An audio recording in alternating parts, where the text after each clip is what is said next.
why this Bronze Age queen's DNA is so unique. In the wide Eurasian steppe, a mysterious Bronze Age queen lay buried in a pit for centuries. When scientists analyzed her DNA, they had no idea that they would uncover historical truths about her era, the migration of the Yamnaya people, and the rise of Indo-European culture and languages. Why is her ancient DNA so unique, and what influence did her era have on modern DNA? Before we get right into it, let us know in the comments. Which group do you think are the descendants of this ancient royal? The unusual burial of the Sintashta woman. When she was discovered in 2013 in the East Kazakhstan region, it was clear that the Urzdar princess was no ordinary woman. Her grave was a rare Saka period burial, and her remains were found with artifacts suggesting her wealth and significance during her era. Analysis of her DNA revealed that she lived during the 5th to 4th centuries BC and died in her early 30s. She bore the marks of intentional cranial deformation, a tradition linked to how infants were swaddled and cradled, which shaped the head as it grew. Her facial features, strangely enough, still resemble modern Kazakh women, and this points to the continuity of the region's physical identity across thousands of years. But it wasn't just her skull or her age that fascinated researchers. Her burial site was quite unusual. She was laid to rest in a pit, and researchers wondered why. It turns out that it is a part of the burial customs of the nomadic elite, especially those from the Yamnaya culture. The Yamnaya were a group of people who lived around the Pontic-Caspian steppe and are considered ancestors to many modern Indo-European populations. They were patriarchal, with male chiefs, called weak potis, at the top of their elite hierarchy. But archaeological evidence suggests that certain women, especially those of high rank, may have served as priestesses, seers, or even warriors. This connection between high-status women and pit burials wasn't a coincidence. Even the word Yamnaya comes from yama, meaning pit. So these people buried their elites, both men and women, in deep pits underneath large burial mounds known as kurgans. What's also fascinating is her cultural lineage. Traces of her ancestry point toward the Sintashta culture, which was located in northern Kazakhstan and is believed to have been involved in the development of chariot warfare. The Sintashta is often considered a precursor or cousin to the Yamnaya, both culturally and genetically, so in many ways the Urzdar princess stood at a crossroads. Born of one powerful culture, buried with the customs of another, and remembered as a symbol of both. Although the connections between the Yamnaya and the Sintashta cultures are based on evolving interpretations, her discovery and DNA led researchers to get interested in who the Yamnaya people were beyond their culture. The broad migration Yamnaya people. According to history, the Yamnaya were horse-riding nomads who lived on windswept steppes of Eurasia thousands of years ago, long before countries and borders as we know them today even existed. These were people who moved with the seasons, followed their herds, and lived under open skies. But they weren't just wandering herders. They brought with them something that would change the face of Europe forever. The idea that property belonged to families and that it should stay within those families. Before they came along, most of Europe buried their dead in big communal tombs that probably held generations of people from the same tribe or village. But when the Yamnaya arrived, that changed. Suddenly, there were more individual graves with personal items and sometimes under-raised mounds. It was not only their burial practices that influenced the region, their DNA did too.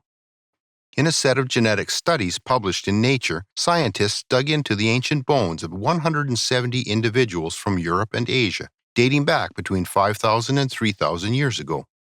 What they found was stunning. Around 4,800 years ago, the Yamnaya packed up their ox-driven wagons and began a journey westward into Europe and eastward towards Siberia.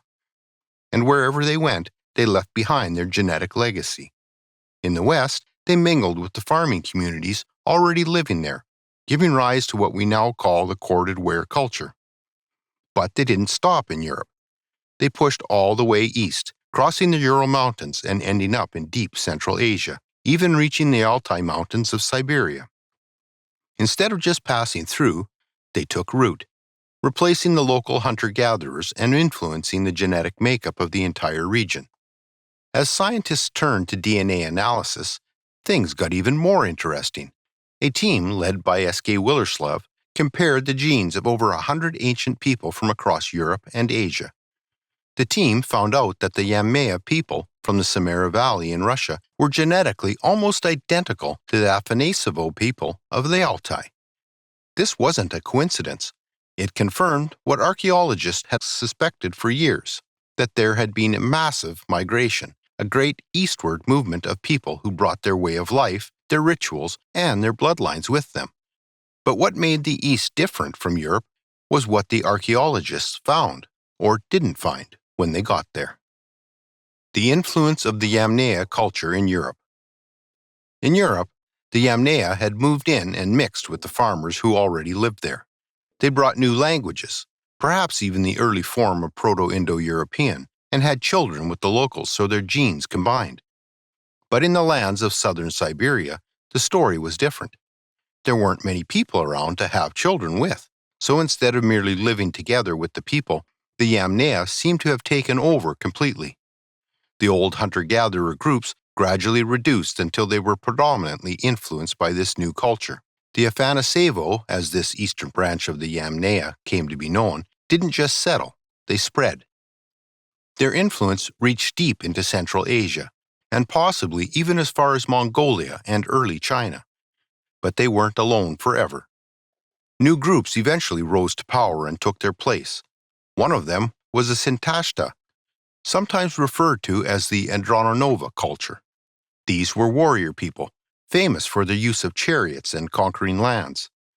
They too came from the western steppe, with roots in the Urals and even Central Europe, and their arrival started another shift in the cultural lifestyle and genetic makeup.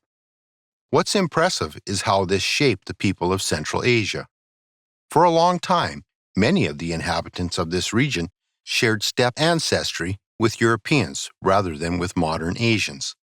That might sound surprising, but there's proof of it. The connection between Central Asia and Europe. For much of its ancient past, Central Asia was dominated by these steppe cultures that were nomadic, war-ready, and very interconnected with Europe in both ancestry and tradition.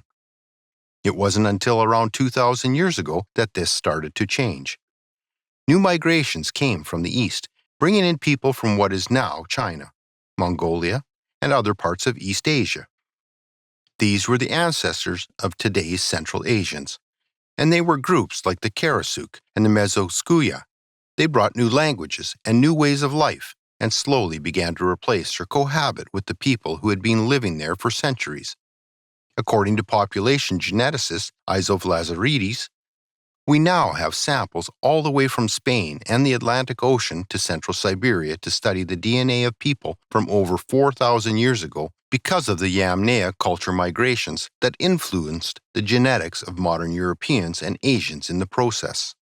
One of the most significant findings from the DNA is that these ancient people brought genes from light skin and brown eyes with them as they migrated across Europe and Asia. This is why modern Central Asian genetics are highly mixed. The Yamnaya people's massive migration from the steppe may have also spread the Indo-European languages that are still spoken across Europe and in Central and Southern Asia today.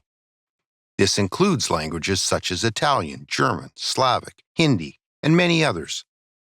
While geneticists think the correlation between genetic affinities and linguistic families is strong, linguists are still debating the issue.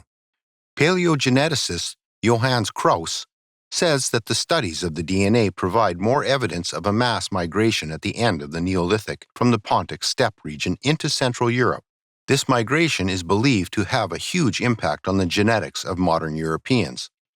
In fact, among modern Europeans, the people with the highest rate of Yamnaya DNA are said to be the Norwegians, who have around 50% DNA from these steppe people. The Scots and Irish also have a high rate of Yamnaya DNA, which may explain why they have red hair and blonde features. Clearly, the legacy of the Yamnaya lives on in the genetics of modern Europeans, and their history continues to interest scientists and historians alike. If you enjoyed this exploration of the Sintashta and Yamnaya culture, steppe migrations, and the rise of Indo-European culture, then hit the like button. To stay updated on more ancient history and recent mind-blowing DNA analysis on these ancient people, then subscribe to our channel so you don't miss our next videos.